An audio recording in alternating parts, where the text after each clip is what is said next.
One of the reasons the Fair Housing Act was enacted was to make clear that discrimination would not be allowed. However, there are still times in which both current and potential tenants are discriminated against. Now, coming up, you'll learn more about how the Fair Housing Act applies to our community. That's next on Newsmakers.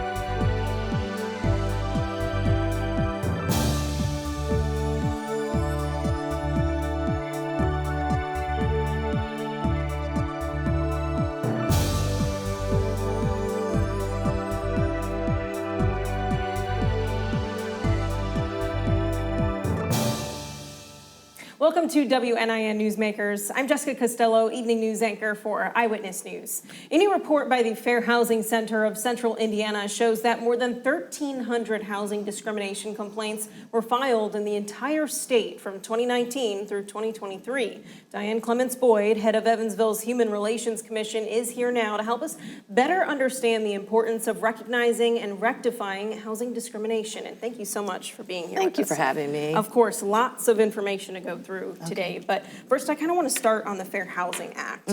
What is it and its significance to our local community here? Sure. Well, it's been 56 years since the Fair Housing Act was passed and signed by President Johnson in 1968, April the 11th, 1968, just a few days after the assassination of Dr. Martin Luther King Jr. And it was largely to pay homage to him, but also our cities throughout the country were burning due to years of frustration over race issues, and that just really brought it to a pinnacle. So that was an opportunity for our government to pass a law that Dr. King had actually advocated for, which was open housing, so that individuals could live in communities where they wanted to live and could afford to live. So that was sort of the history of the Fair Housing Act. Well, let's dive a little deeper into maybe some of the specifics when we talk about protections and maybe protected classes. What does that look like? Right. When the act was passed in 1968, it protected individuals on the basis of race, color, religion, and national origin. It was amended in 1974 to include sex. It was amended again in 1988 to include disability and familial status, or families with children. And how does this kind of all come back to the Human Relations Commission? How does this all come together? Sure. Well, we are an agency that enforces civil rights laws on the local level. We have investigated fair housing complaints since the beginning of our enforcement prong in 1963, when the Human Relations Commission became an official arm of city government. It was the Mayor's Commission on Human Relations that was established in 1948. And it was a committee of volunteers. But in 1963, the Human Relations Commission actually had an office in city government and took complaints of discrimination. In terms of fair housing, the Fair Housing Ordinance was passed in 1968. I believe it was November 18th of 1968, just a few months after the federal act had been passed.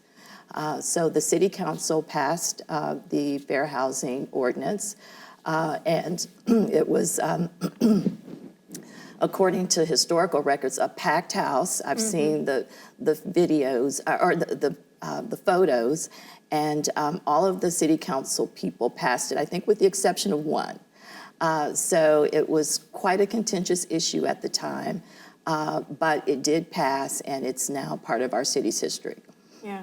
Well, when you bring it back to our city, how many complaints do we see here? I don't know how you all track that. So is it yearly or is it monthly? Yeah, I'll refer back to the report that you referenced earlier. Yeah. So in that grouping, we had 80 complaints passed in that period. Okay. So now, is that high? Well, it may be, but again, that was, I think, 4 years Okay. of complaints. Okay. So, but we average anywhere from 20 to 25 complaints a year in housing. So when we're talking about housing, obviously one complaint is too many. We don't want anybody to feel like they're, being discriminated against or anything like that. So Sure. when we're talking about change, what does that look like for our area? What do you feel like needs to be changed, or what can we work on to make sure that this doesn't happen? Well, I'll tell you, it's so many different areas that we're dealing with. Race complaints are different to investigate. Sex harassment cases are different to investigate. Disability, they're all different depending on the fact patterns that we're dealing with. So it really requires that property management owners, realtors, banks really understand the law and understand what they can do and what they can't do. It really is on a case-by-case basis in terms of how we investigate a case. But we take each complaint very serious, and we use the legal frameworks that have been established to look into those allegations of discrimination. Now, when we talk about those yearly complaints, and you just talked about the investigation process a little bit, we don't need to go into all those details, but when we actually look at each case, how many are actually gone the extra mile Sure. and are maybe formed as legitimate at that point? I don't want to say they're not. All of them aren't legitimate, but how do you find that, and how many are actually found legitimate? Well, in a lot of the cases, we don't go the full investigation because they settle. And we think that's an opportunity. If we can get both parties to come to an agreement on a solution, that's a win-win. Right. So a lot of our complaints settle before we even determine that perhaps discrimination did occur, or if we complete the investigation, we may determine that there was not enough evidence to substantiate a probable cause finding. So that's sort of our process. Our investigators look at the allegations, and they will ask if they want to settle or look at conciliation.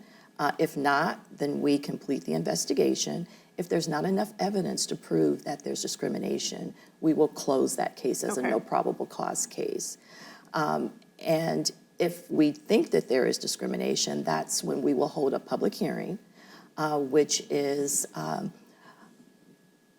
volunteers that act as sort of a tribunal or a jury of sorts, to look at the information, to look at the evidence to determine if in fact they believe that discrimination occurred.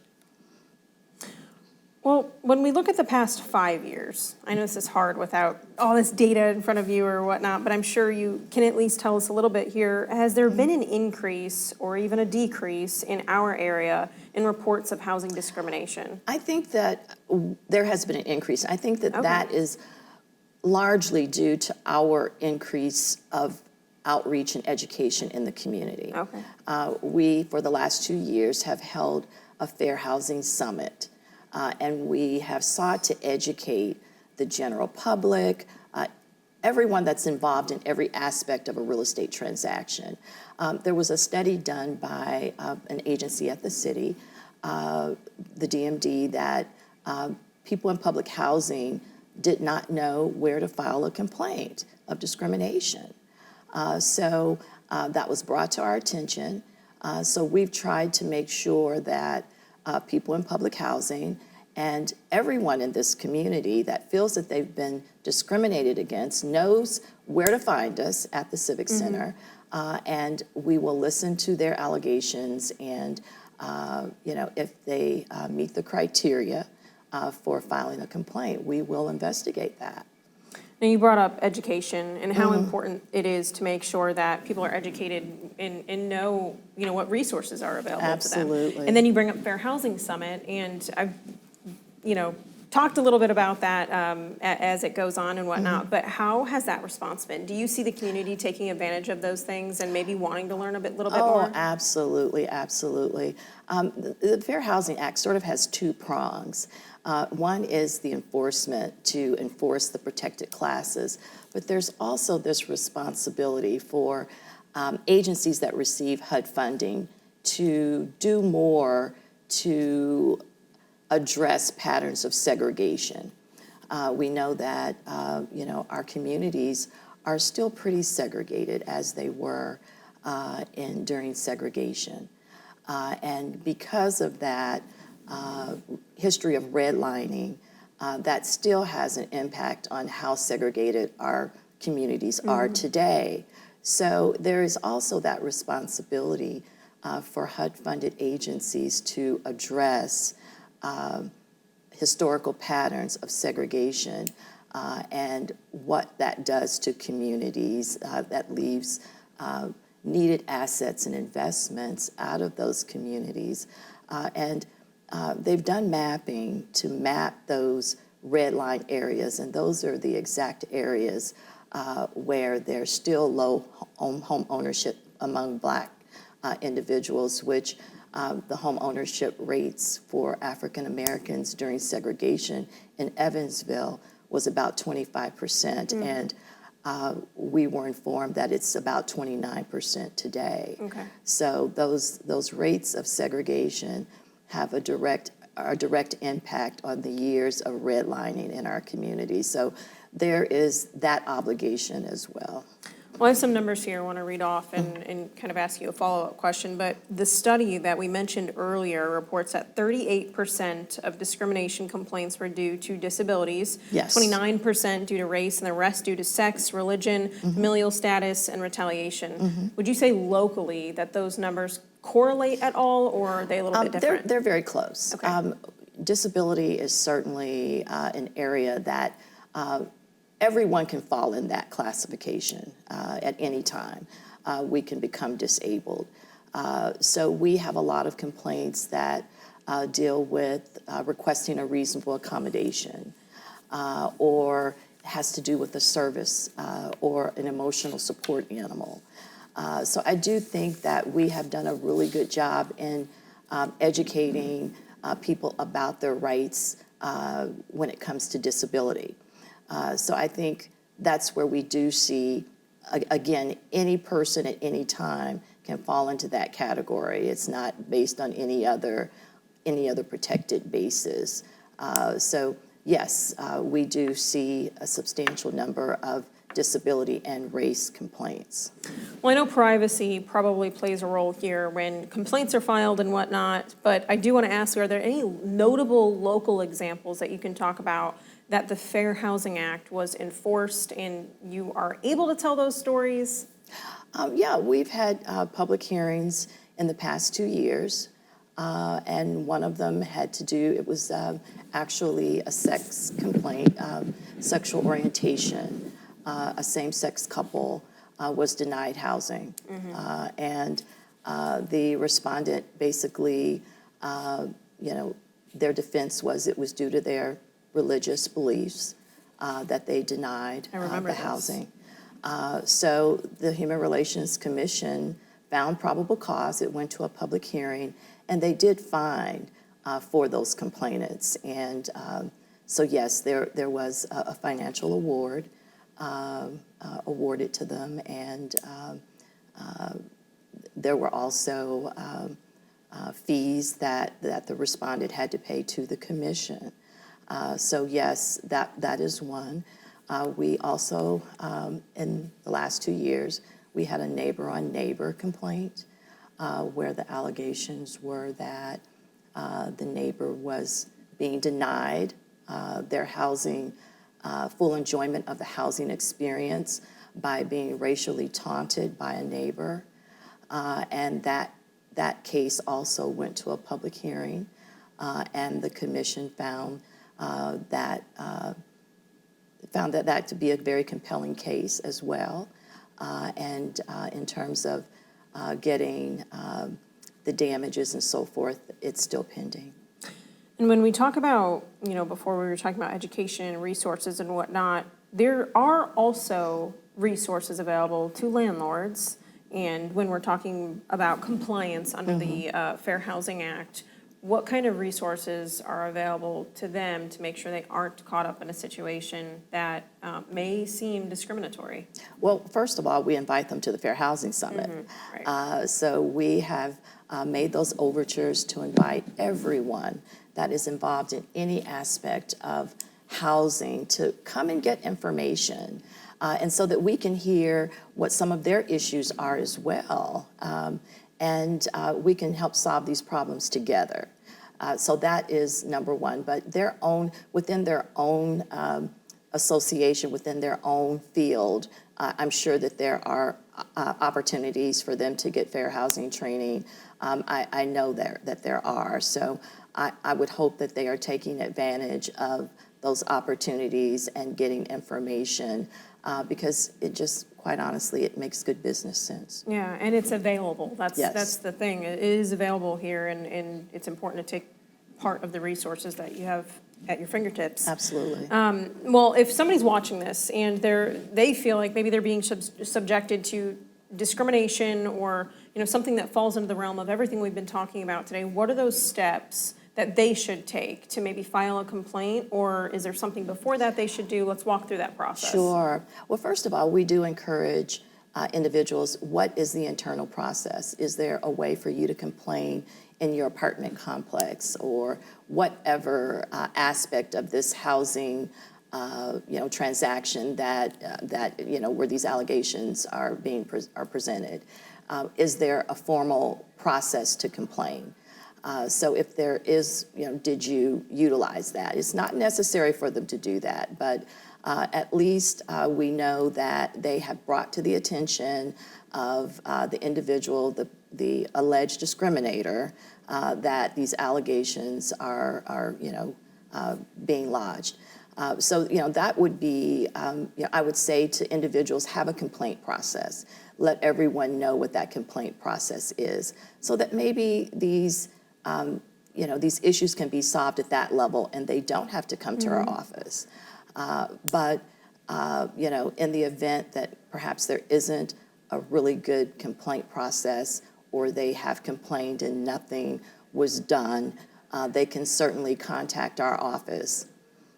And then in what ways does the Human Relations Commission engage with real estate professionals? We talk about landlords, but now kind of let's break it down to the real estate professionals to promote and ensure compliance with the Fair Housing Act.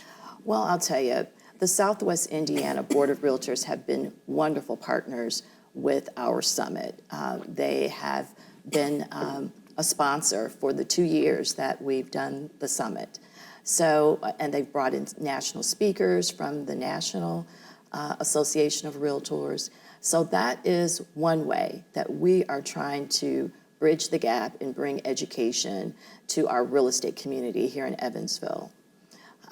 So we just have to, keep the momentum going and find ways that we can to come together, share information, and it's been a wonderful, wonderful partnership. Well, what about events? Are there events, workshops coming up that maybe people can take advantage of to maybe better understand the Fair Housing Act? Well, I'll tell you, we just finished with our summit just a few weeks ago. Probably taking a breath So then. yeah, we are taking a breath, but we invite individuals that would like for us to come and provide fair housing training. Our staff is more than willing to provide education to your staff, answer questions, and just be a resource. So that is available to individuals or organizations that would need that resource. And then how can people contact your office? Yes, we're located in the Civic Center. We're in room 209 of the Civic Center. They can email us also at hrc@evansville.in.gov. They can reach us at 812-436-4927, or just come to the Civic Center, and we're in room 209. Perfect. Well, thank you so much for joining us today. Thank you so much for having me.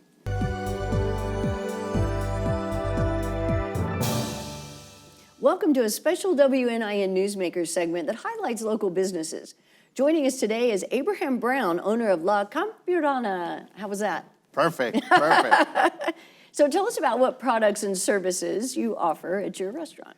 Well, La Campirana, it's a Mexican restaurant, but a Mexican restaurant that distinguishes from serving very ethnic, authentic Mexican food. It's food from central and southern Mexico.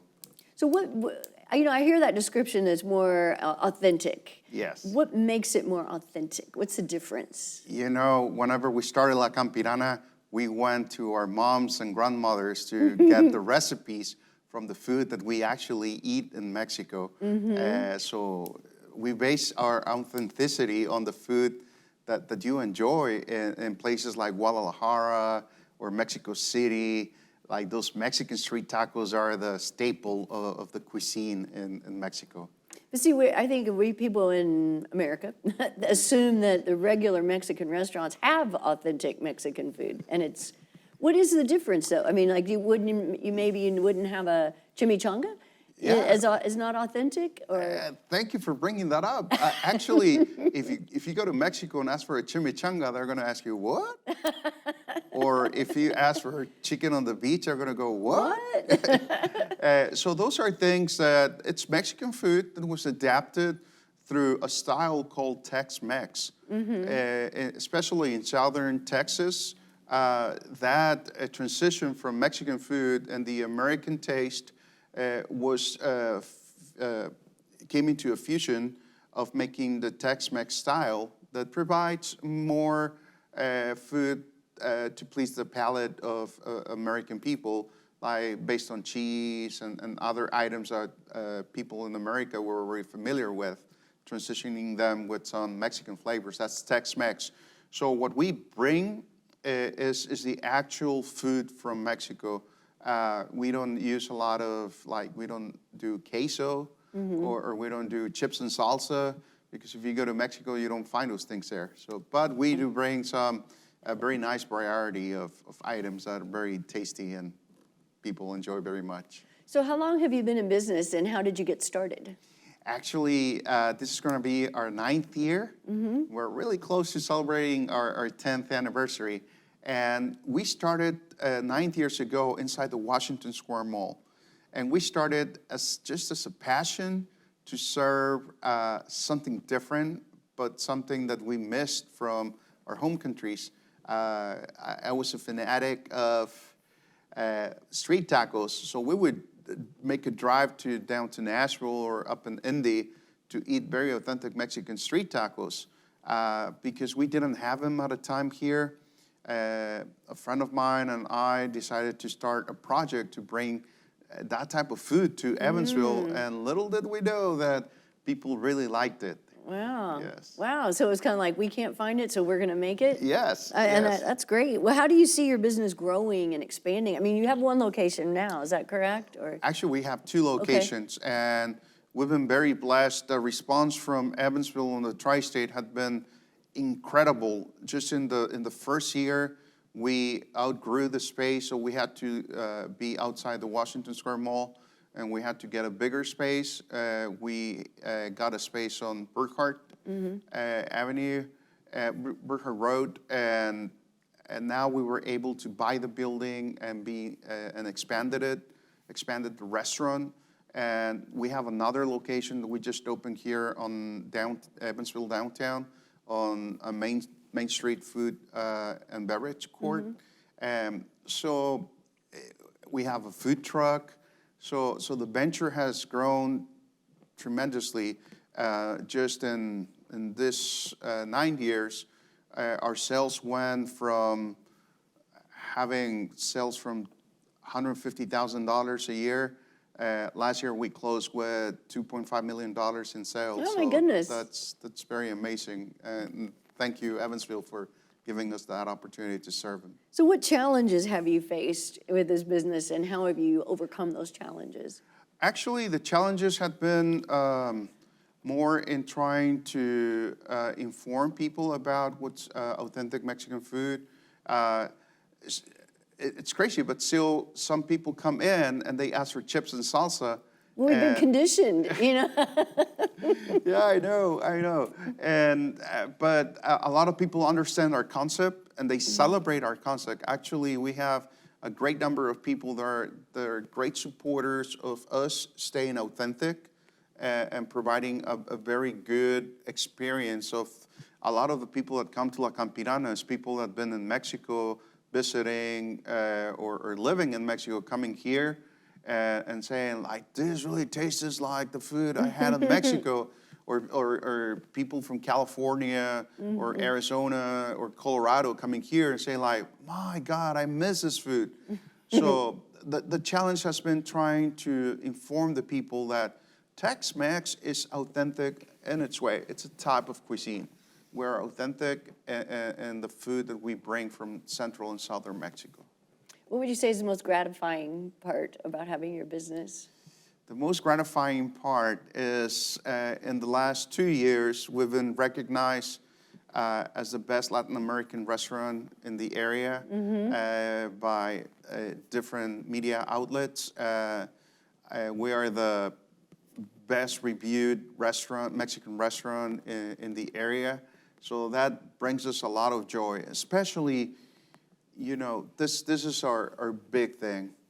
When a national from Mexico comes to a restaurant and experiences our food and says, it tastes like home, that for us is the award. That for us is like we're doing something good. Wow, well, that's great, and it's very exciting, and I thank you so much for sharing with us. Thank you so much. Thank you for the invitation. You're welcome.